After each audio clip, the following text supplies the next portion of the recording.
Halo semuanya, selamat siang. Assalamualaikum warahmatullahi wabarakatuh. Kenalkan, aku Nurikma Masaratu Maslaha, nomor absen 23 dari Bappekom 2 Palembang.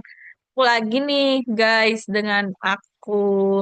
Kali ini kita mau bahas sesuatu yang lebih seru dari yang kemarin pastinya. Kita mau podcast lagi nih. Kita mau bahas apa sih? Di sini aku juga ditemani sama temanku sebagai moderator, Mbak Oki. Mungkin Mbak Oki bisa menyapa teman-teman dulu ya. Hai semuanya, balik lagi bareng aku sama Zera. Nah, bener banget nih Zer, kita hari ini ada podcast lagi ngebahas tentang yang lebih seru, yang lebih mungkin impactful untuk lingkungan kita, yang mana sekarang kita sebagai CPNS angkatan ketiga tahun 2025 di Kementerian Pekerjaan Umum. Jadi hari ini mungkin kita akan ngebahas sekitaran tentang kontribusi yang apa sih yang bisa kita lakukan untuk membuat Kementerian Pekerjaan Umum lebih baik lagi gitu. Nah, sebenarnya apa yang kita bisa lakukan itu nggak jauh beda dengan apa yang bisa kita lakukan di lingkungan kita juga. Jadi itu berkaitan gitu, Zer. Nah, mungkin kita perlu kenalan lagi nih, Zer, sama teman-teman kita hari ini. Gitu. Kita boleh absen dulu kali ya, Zer, ya. Nah, aku mau mulai dari Mas Noris dulu nih. Mas Noris, say hi dong. Kabarnya apa nih hari ini? Kabarnya apa nih hari ini? Halo. Oke, Mas Noris agak cuek ya, nggak apa-apa, atur. Oke, selanjutnya, hai juga Mas Noris. Selanjutnya, aku mau sapa-sapa. Ada Mbak Popi. Hai Mbak Popi. Apa Halo, kabarnya Mbak Popi? selamat siang semuanya. Alhamdulillah kabarnya baik. Semoga semuanya juga dalam keadaan yang bahagia. Oke deh. Selanjutnya, hai Hai Mas Mbak Pras. Vivi, hai Mbak Zira. Oke deh. Kamu dong, Zer, coba sapa-sapa rekan-rekan kita yang lainnya, Zer. Boleh banget. Ini ada siapa lagi yang belum kita sapa? Oh, ada Mbak Rahel. Mbak Rahel, Halo, say hi dong. halo. Halo, halo.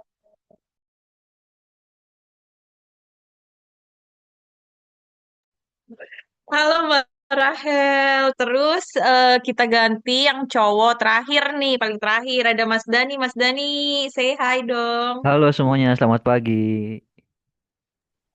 Pagi udah sore ya Oh, ini udah sore ya. kebetulan. Oke, oke. Tetap semangat ya.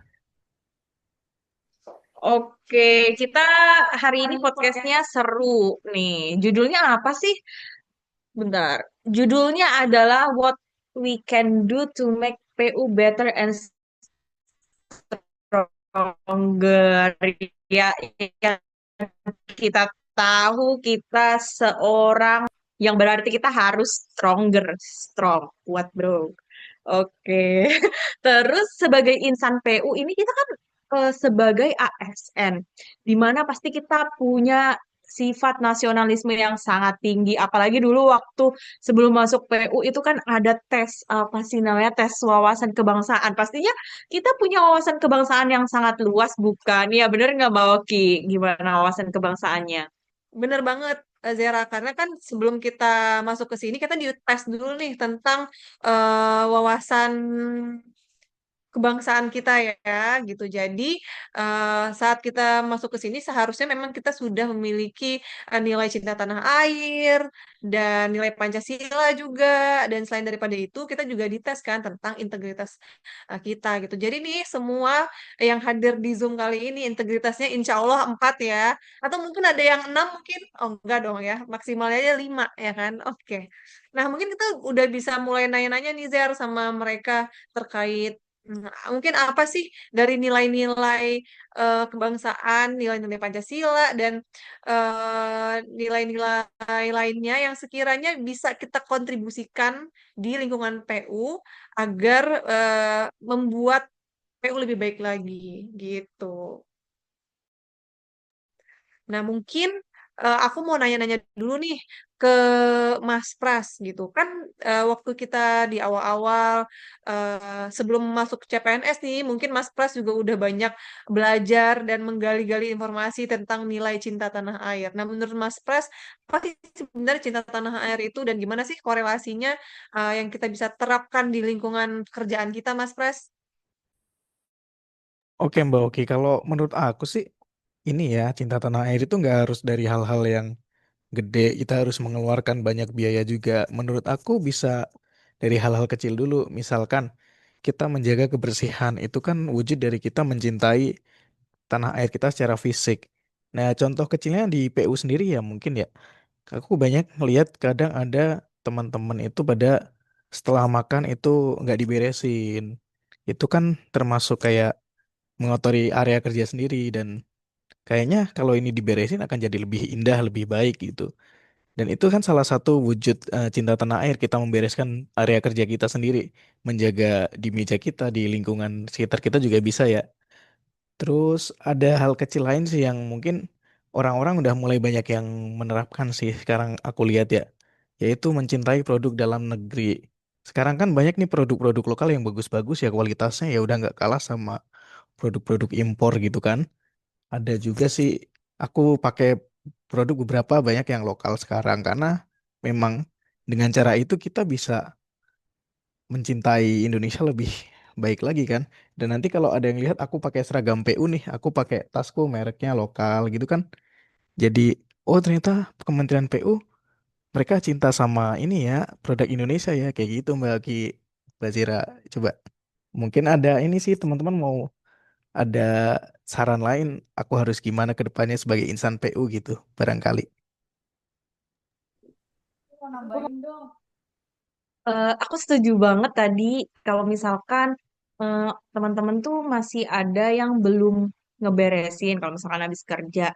Nah, itu tuh sebenarnya didukung juga di lingkungan kita, terutama di PU itu kita tempat sampahnya udah ada 3 jenis loh. Udah ada sampah organik, terus anorganik, sama satunya itu kalau nggak salah residu. Nah, dari situ kita udah bisa memilah-milah sampah. Itu tuh merupakan salah satu wujud dari cinta tanah air, terutama terhadap lingkungan. Jadi kita harus bangga dong sebagai insan PU udah disediakan tempat sampah yang berbeda kayak gitu, ya nggak teman-teman?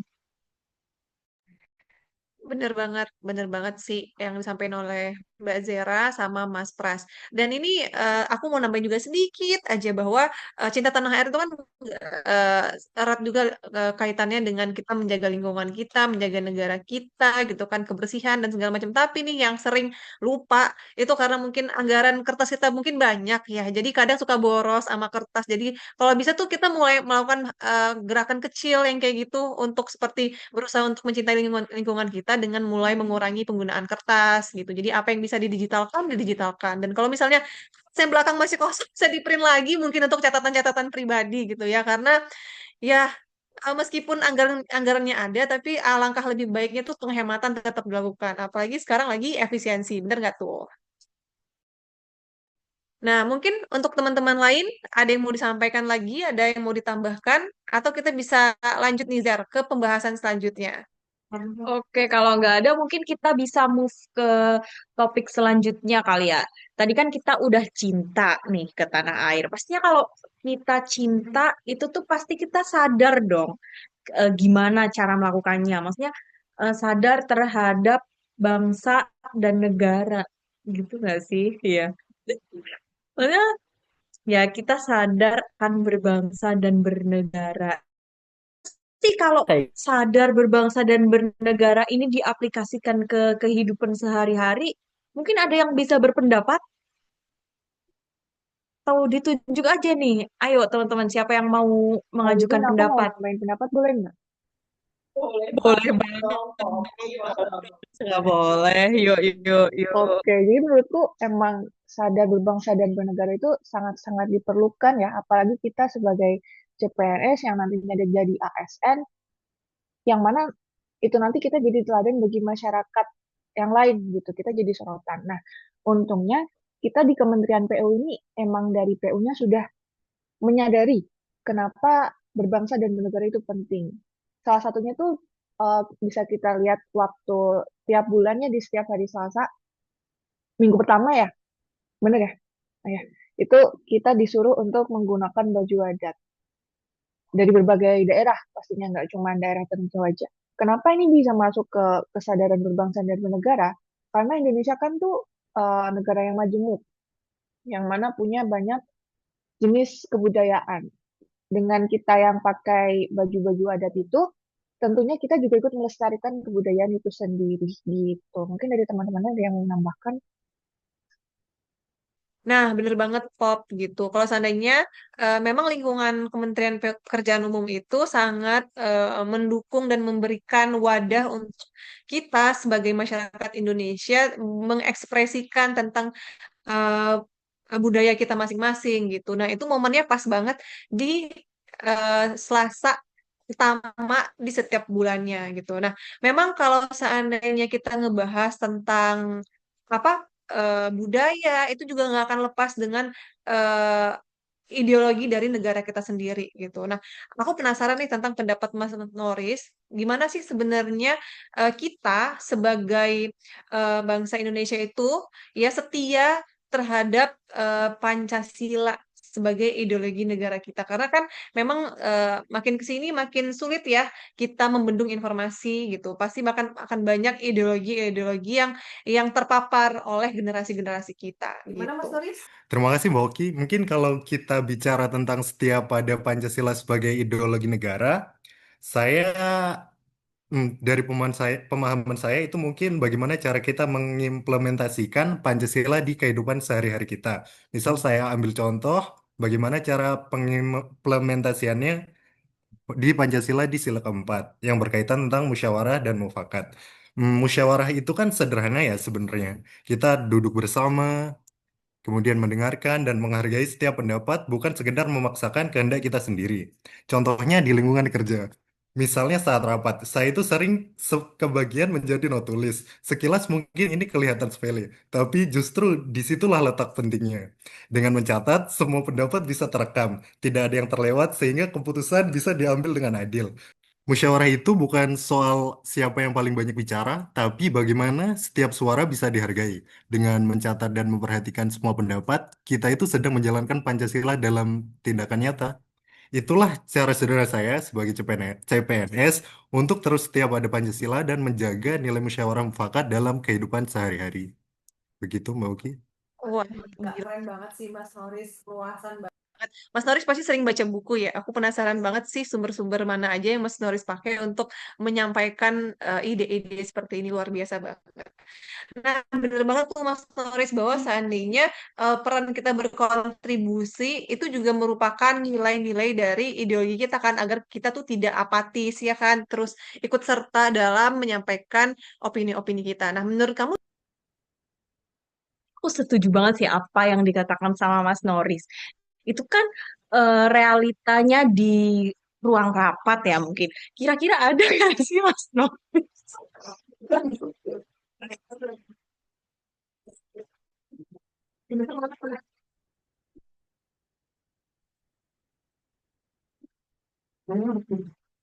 Kira-kira ya.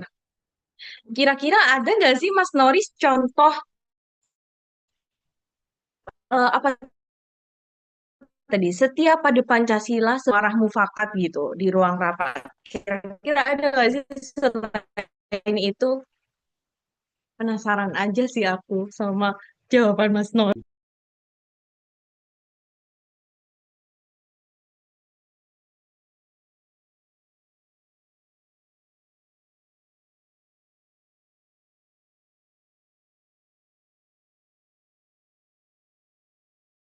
Oh ya.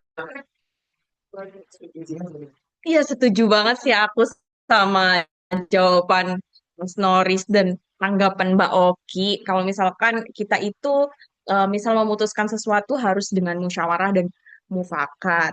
Nah, selain itu kalau terhadap bangsa dan negara nih, kita pasti harus mengedepankan kepentingan umum daripada kepentingan pribadi atau bisa dibilang kita itu harus rela berkorban terhadap bangsa dan negara. Tujuannya apa ya? Tujuannya untuk membentuk pribadi yang lebih baik ataupun membentuk negara ini menjadi lebih baik karena ketika kita bekerja bersama-sama pastinya nanti semuanya akan terasa lebih mudah gitu kan. Aku penasaran nih kira-kira dari Mbak Rahel ada nggak sih apa namanya kejadian-kejadian bukan kejadian sih perilaku-perilaku terkait rela berkorban untuk bangsa dan negara kayak gitu. Oke, Mbak Zera, bener banget nih. Sebenarnya kan rela berkorban untuk bangsa dan negara itu eh, erat banget ya kaitannya dengan bela negara dan juga untuk kemajuan bangsa dan negara kita. Contohnya kayak yang tadi udah Mbak sebutkan, kita itu harus mendahulukan kepentingan umum di atas kepentingan pribadi. Nah, kebetulan banget, pasti kita nih sebagai insan PU udah pernah nih sekali atau minimal sekali lah selama kita bekerja di sini kita pasti udah ngerasain yang namanya lembur pulang malam gak tepat sesuai dengan waktunya dan menurut aku itu salah satu contoh dari mendahulukan kepentingan umum di atas kepentingan pribadi karena kenapa karena kita rela untuk mengorbankan waktu kita tenaga kita dan juga pikiran kita di luar waktu yang mungkin sebenarnya itu udah waktu istirahat kita. Jadi kita rela nih misalnya lembur untuk mengerjakan sebuah tugas yang memang harus diselesaikan hari itu atau memang urgent dan tugas-tugas kita itu biasanya kan berkaitan mungkin dengan kalau Mbak Zera nih berkaitan nih dengan sungai dan pantai. Mungkin ada hal yang urgent gitu di suatu daerah yang memang harus diselesaikan malam itu atau besok paginya. Jadi itu salah satu contoh yang konkret banget ya untuk kita insan PU.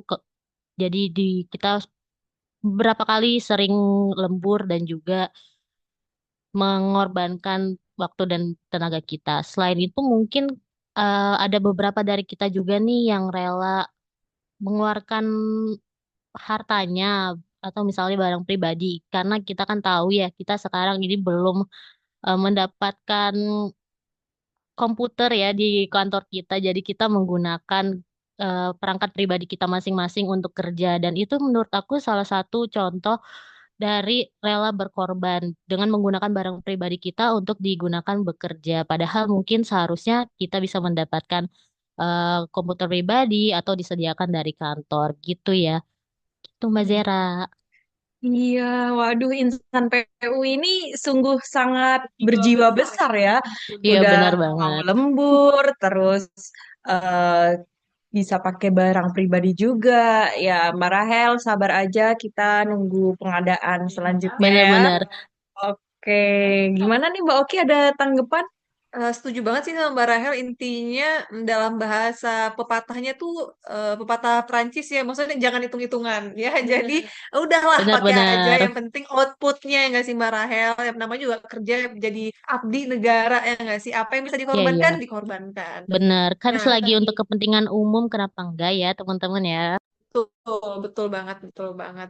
Nah, benar banget. Sebenarnya hal-hal yang dilakukan Mbak Rahel itu tadi eh, pasti ada apa ya?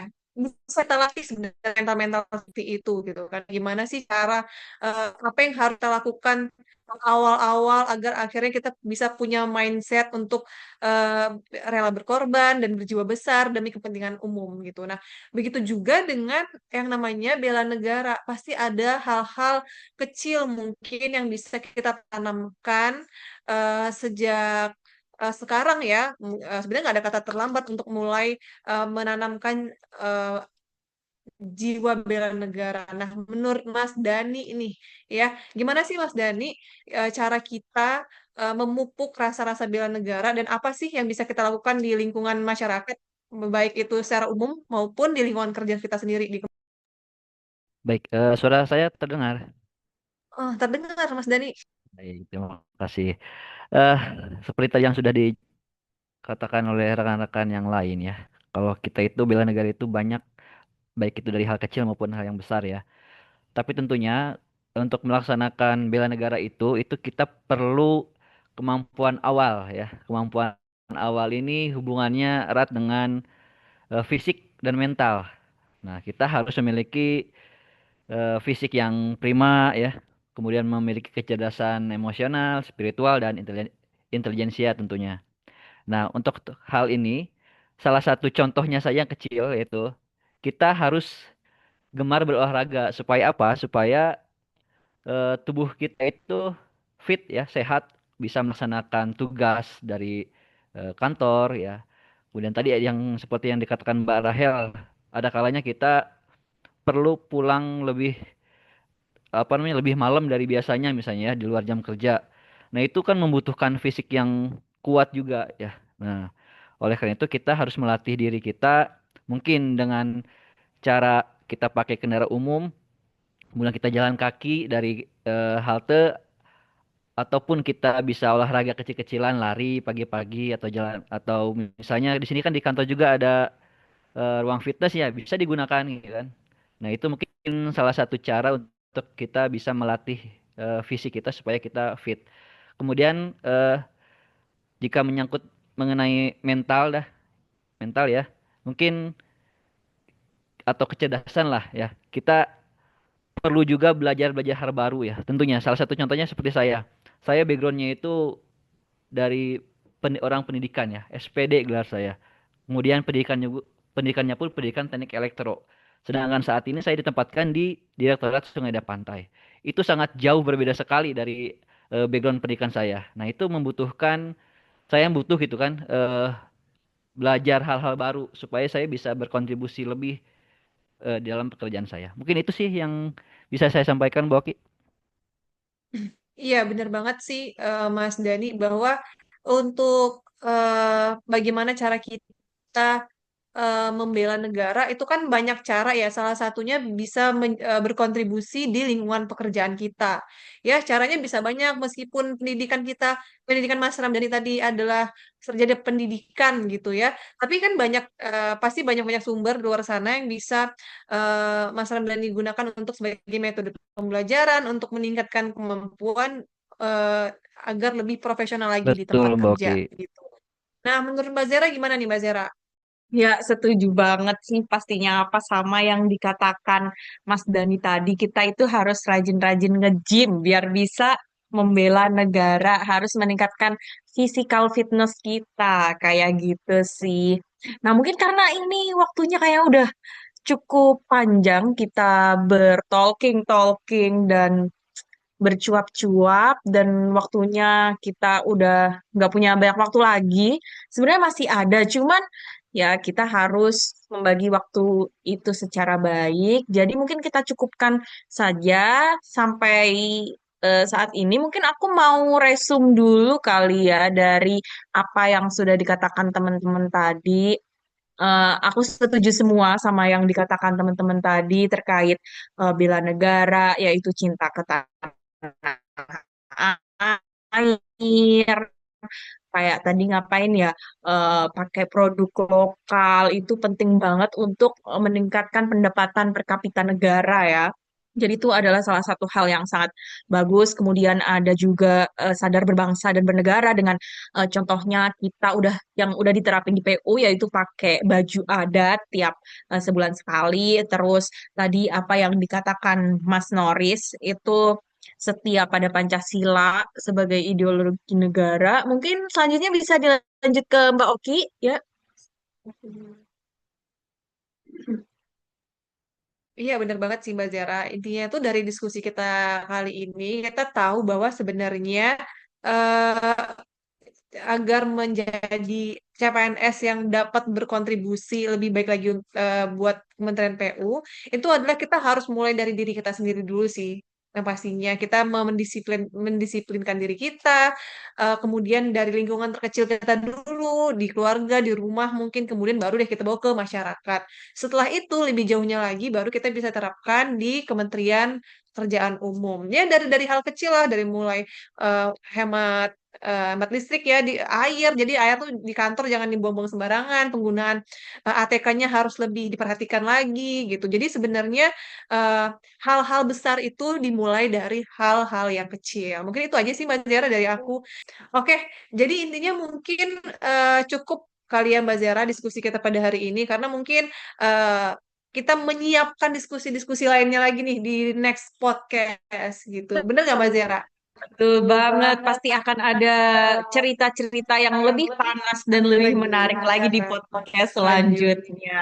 Jadi aku sama Zara pamit undur diri dulu. Assalamualaikum warahmatullahi wabarakatuh. Waalaikumsalam Dan warahmatullahi wabarakatuh. terima kasih Bye-bye. semuanya. Kelompok Bab, sesaat bertempat, tetap disikat.